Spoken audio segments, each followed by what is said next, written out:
Good afternoon राष्ट्रभाषा के students. आज मैं तुम लोगों के लिए एक अनुच्छेद लेकर के आया हूँ। इस अनुच्छेद को मैं एक बार पढ़ूँगा, उसके बाद इसके नीचे जो प्रश्न दिए गए हैं उसका उत्तर मैं तैयार करके रखा हूँ। तुम लोग उस उत्तर को याद कर लोगे समझ करके। तो मैं पढ़ना शुरू कर रहा हूँ। अनुच्छेद भी पढ़ूँगा और प्रत्येक प्रश्न को भी पढ़ूँगा और उसका उत्तर भी दूंगा। तो ध्यान दो। विधाता ने हमें 10 इंद्रियां दी हैं। यह मानव को ईश्वर की बड़ी देन है, परंतु ईश्वर द्वारा दी हुई इंद्रियों में समानता नहीं पाई जाती, उनमें भी भिन्नता पाई जाती है। विधाता ने हमें 2 आँखें देने का मतलब यही है कि शत्रु और मित्र को देखने की हमारी दृष्टि समान हो।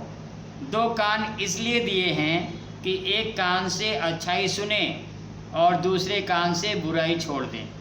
2 हाथ इसलिए दिए हैं कि एक हाथ से लें और दूसरे हाथ से बांटता रहें। 2 पैर इसलिए दिए हैं कि हम कदम कदम मिलाते हुए देश की ताकत बढ़ाएं। विधाता ने हमें एक ही मुंह दिया है। इसका कारण क्या है?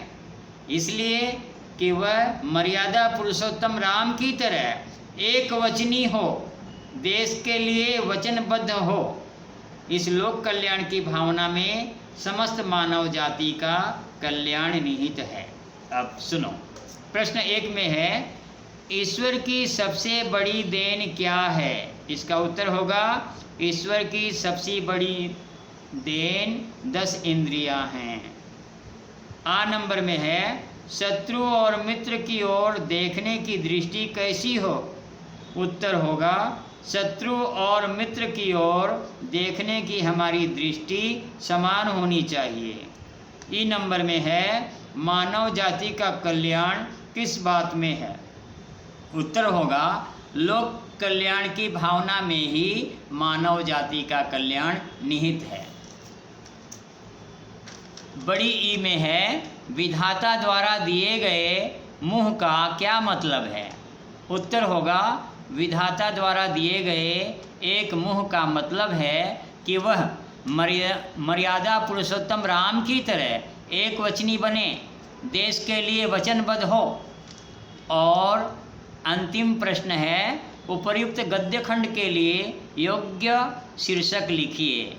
तो अभी मैंने जो अनुच्छेद पढ़ा उसका उपयुक्त शीर्षक होगा, मानव को विधाता की देन। अब तुम लोग इसे लिखकर याद कर लो।